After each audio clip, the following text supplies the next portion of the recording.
Sebelum saya menjawab pertanyaan itu, saya mengklarifikasi tadi data yang meleset. Maaf Pak Prabowo, angkanya terlalu kecil.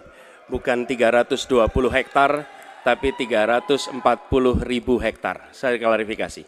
Kemudian itu pun salah. Melanjutkan Itu pun salah. atas apa yang perlu saya sampaikan. Mas Anies, Pak Prabowo, jangan Pak Prabowo, data Pak yang Prabowo, salah. Pak Prabowo, mohon maaf, ini mohon nanti tenang ada dulu kesempatannya, hadirin. baik. Mohon tenang. Ekonomi kita.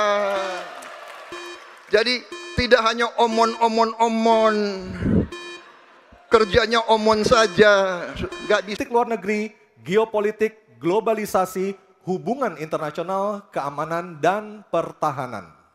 Hadirin sekalian, pada segmen pertama penyampaian visi misi dimulai dengan calon presiden nomor urut 3, maka di segmen kedua ini pendalaman visi misi dan program kerja akan dimulai dengan calon presiden nomor urut 1. Dan kami persilahkan Profesor Angel Damayanti, salah seorang dari panelis untuk mengambil pertanyaan subtema di dalam fishbowl. Dan nanti diperlihatkan Bu Angel ke moderator dan ke kamera. Pertanyaan apa yang diambil oleh Ibu Angel Damayanti? Pertahanan. Pertahanan. Baik.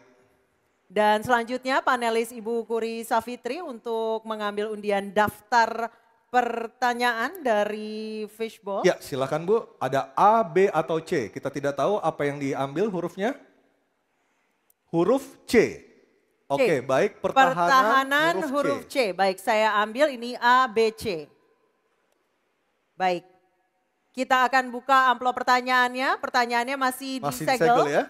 Bapak Ibu yang di rumah juga bisa melihat pertanyaannya masih disegel. Dan kami ingatkan para calon presiden untuk mendengarkan dengan seksama Bapak-Bapak karena pertanyaan tidak akan kami ulang, hanya akan kami bacakan satu kali. Silakan dibuka Anissa, Baik. lihat apa isi pertanyaannya. Baik, Pertahanan huruf C ya. Ya, pertanyaan untuk calon presiden nomor urut 1, Bapak Anies Baswedan. Pertahanan negara yang tangguh dapat dicapai dengan memanfaatkan teknologi siber, kecerdasan buatan dan satelit untuk informasi geospasial. Pertanyaannya, apa kebijakan paslon untuk mendapatkan akses teknologi dan pengembangannya guna memperkuat pertahanan Indonesia? Waktu menjawab selama 2 menit Pak Anies, dimulai dari Bapak berbicara, kami persilahkan. Terima kasih. Sebelum saya menjawab pertanyaan itu, saya mengklarifikasi tadi data yang meleset. Maaf Pak Prabowo, angkanya terlalu kecil. Bukan 320 hektar, tapi 340.000 hektar. Saya klarifikasi. Kemudian Itu pun salah. Melanjutkan Itu pun salah. atas apa yang perlu saya sampaikan. Mas Anies, Pak Prabowo, jangan Pak Prabowo, Pak Prabowo, Pak Prabowo, mohon maaf, ini mohon nanti tenang ada dulu kesempatannya, hadirin. baik. Mohon tenang. Harap tenang. Mohon tenang. Harap tenang. Harap tenang. Baik, kita akan lanjutkan. Harap tenang Ya. hadirin. Silakan, Bapak. Baik, ini adalah salah satu ancaman non-tradisional yang makin hari makin nyata dirasakan di Indonesia. Kita merasakan keluarga-keluarga kita, HP, komputer, menghadapi tantangan hacking. Karena itulah menurut kami perlu sekali kita membangun satu struktur pertahanan cyber yang serius. Dan ini tidak cukup dengan memberikan tugas pada sekelompok orang. Satu adalah dengan membangun satu sistem yang komprehensif, perencanaan komprehensif yang melibatkan seluruh lembaga termasuk komponen masyarakat. Yang kedua adalah pengadaan teknologi-teknologi terbaru, tapi kuncinya bukan semata-mata pada teknologinya. Kuncinya adalah pada pelibatan semua secara semesta. Yang ketiga, yang tidak kalah penting adalah mekanisme untuk merespon balik apabila terjadi kondisi serangan, sehingga bisa memiliki kecepatan untuk recover, kecepatan untuk kembali dalam sistem ketika terjadi serangan-serangan cyber itu. Jadi menyusun ini, satu adalah melibatkan secara komprehensif, yang kedua menggunakan teknologi terbaru, yang ketiga sistem recovery yang cepat. Terima kasih. Baik, terima kasih Pak Anies. Kami persilakan kepada calon presiden nomor urut 2, Bapak Prabowo Subianto untuk menanggapi calon presiden nomor urut 1 dengan waktu 1 menit saat Bapak berbicara akan dimulai. Silakan Pak. Ya, sekali lagi ya saya berpandangan Pak Anies juga terlalu teoritis, semuanya bagus, indah, tetapi yang nyata tentang masalah AI, cyber, teknologi tinggi dan sebagainya adalah sumber daya manusianya, awaknya. Saya begitu jadi menteri, saya membentuk 4 fakultas baru di bidang sains, teknologi, engineering, dan mathematics. Kita menyiapkan putra-putri kita terbaik untuk menguasai teknologi, untuk menguasai sains, untuk menguasai artificial intelligence, untuk menguasai cyber. Bukan barang yang kita beli, kita harus kuasai know-how-nya, kita harus kuasai sistem yang harus kita pegang. Dan menurut saya itu adalah inti daripada masalah. Tidak hanya bicara-bicara yang baik-baik saja. Waktu sudah habis Pak Prabowo. Selanjutnya calon presiden nomor urut 3 Bapak Ganjar Pranowo untuk Baik, menanggapi. hadirin kami harap tenang. Hadirin kami harap tenang. Silakan Bapak Ganjar Pranowo untuk menanggapi jawaban calon presiden nomor urut 1. Waktu Anda 1 menit dimulai ketika berbicara. Yang pertama kita mesti menguatkan BSSN. Dan kita penting untuk membuat security system yang baik. Bahkan selain membangun SDM dan infrastruktur yang baik, maka kecepatan internetnya dan coveragenya harus tinggi. Maka kalau kita kemudian membuat satu sistem infrastruktur yang bagus, jangan dikorupsi. Ini yang kemudian jadi persoalan. Maka tidak pernah selesai. Dan tentu saja LPDP itu punya potensi yang sangat tinggi untuk memberangkatkan orang-orang, anak-anak hebat ke sana. Namun demikian, ketika mereka sudah balik, mereka mesti diberikan ruang untuk bisa bekerja. BRIN bisa kita libatkan. Ya, mereka bisa membuat kolaborasi yang sangat bagus. Bahkan kemudian pengamanan di kepolisian, saya kira perlu cyber institution yang dipimpin oleh Jenderal Bintang 3. Dan kita perlu duta besar cyber. Baik, masih ada sisa waktu. Ya. Baik, cukup.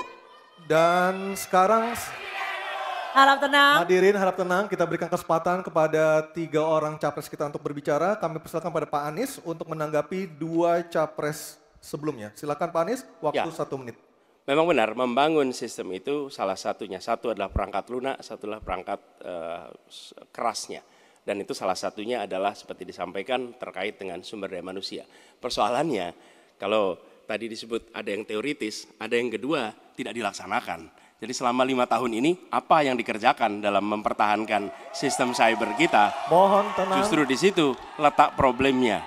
Jadi ketika anggaran yang begitu besar dialokasikan justru bukan untuk mempertahankan yang hari ini menjadi serangan paling modern yang terjadi. Ini adalah ancaman yang paling nyata dan dirasakan di seluruh keluarga, bukan hanya di sektor pemerintahan.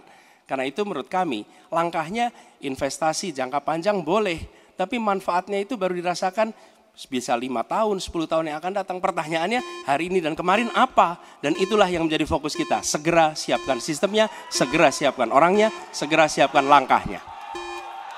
Baik, masih ada waktunya Bapak. Waktu Baik, habis. terima kasih.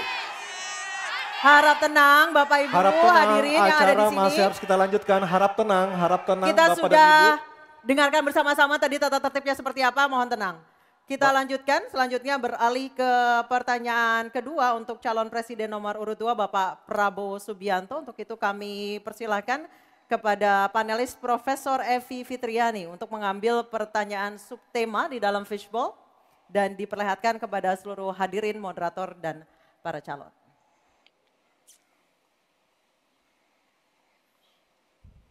Tema apa yang diambil oleh Ibu Evi? Kita lihat bersama-sama. Hubungan internasional. internasional. Baik, saya akan mengundang Ketua Panelis Profesor Hikmahanto Juwana untuk mengambil undian daftar pertanyaan dari fishbowl di sebelah kiri saya. Silakan Profesor Hik. A, B, atau C? Subtemanya hubungan internasional. C. Hubungan internasional C. Oke. Baik, kita akan lihat hubungan internasional C. Ya, Baik, silakan terima kasih. Anissa. Masih tersegel. Masih tersegel dengan rapi. Bapak Ibu bisa melihat masih tersegel dengan rapi. Kita akan buka amplop pertanyaan sesuai dengan undian. Kami ingatkan kembali para calon presiden untuk mendengarkan dengan seksama karena pertanyaan tidak akan kami ulang. Pertanyaan untuk calon presiden nomor urut 2 Bapak Prabowo Subianto. Sebagai inisiator Dasar-Sila Bandung 1955, Indonesia menginspirasi dunia dalam membangun kerjasama Selatan-Selatan. Pertanyaannya, apa strategi paslon untuk menyusun peta jalan yang lebih konkret dalam memperkuat kerjasama tersebut? Waktu menjawab 2 menit Pak Prabowo, kami persilahkan. Baik, dalam hubungan internasional yang utama bagi Indonesia harus tentunya kepentingan geopolitik kita dan kepentingan ekonomi kita. Karena itu yang utama adalah kita harus memperkuat ekonomi dalam negeri Indonesia.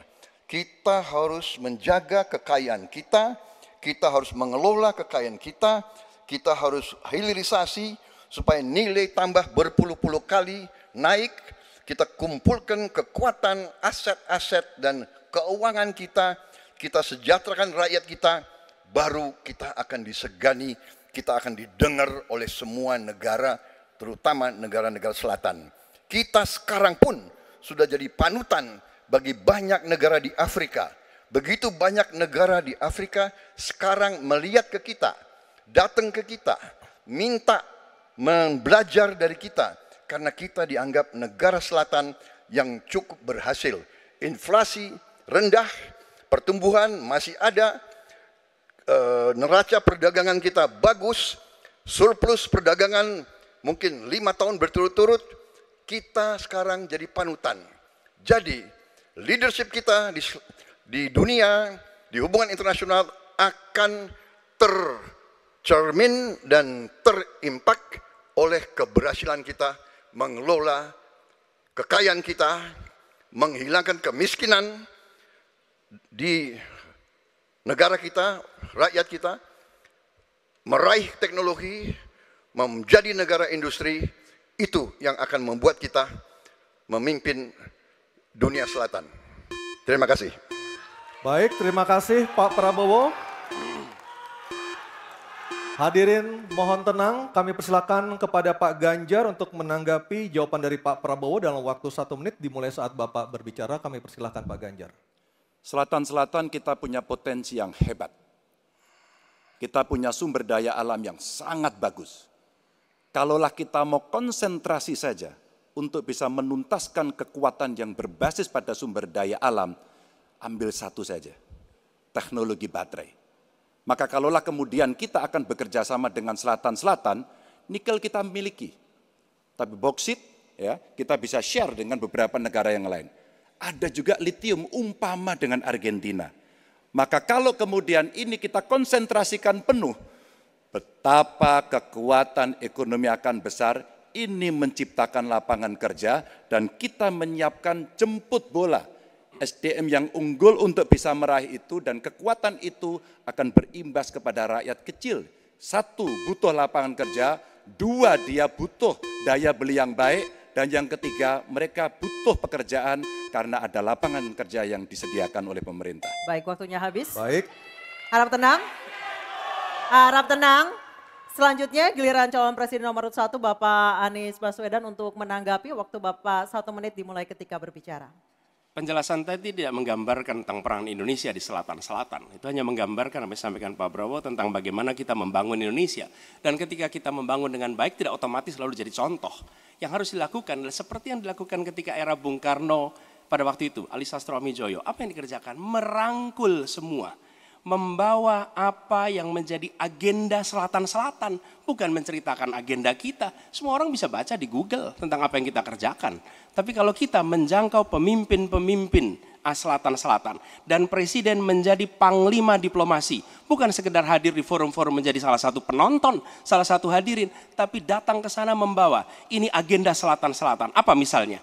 Kita berhadapan dengan climate crisis. Yang biaya untuk menghadapi climate crisis itu tinggi sekali. Dan ketika kita bicara dengan selatan-selatan, yuk kita bicara dengan utara. Bagaimana membiayai climate crisis sebagai satu kesatuan. Indonesia jadi pemimpin selatan-selatan.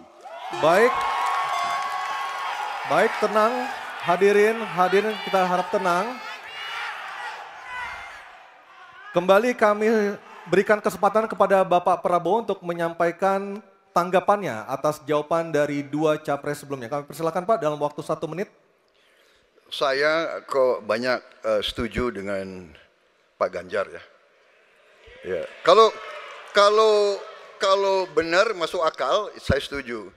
Kalau ngomong, ya kumaha. Ya, jadi leadership, apakah negara, apakah perorangan, tapi terutama juga negara harus dengan contoh ingarso sung telodo. Kita mau mimpin, kita mau bawa agenda, kita mau cerita itu cerita, omon, ya. Tak bisa. Kenapa negara-negara selatan sekarang melihat ke Indonesia? Karena kita berhasil membangun ekonomi kita. Jadi tidak hanya omon,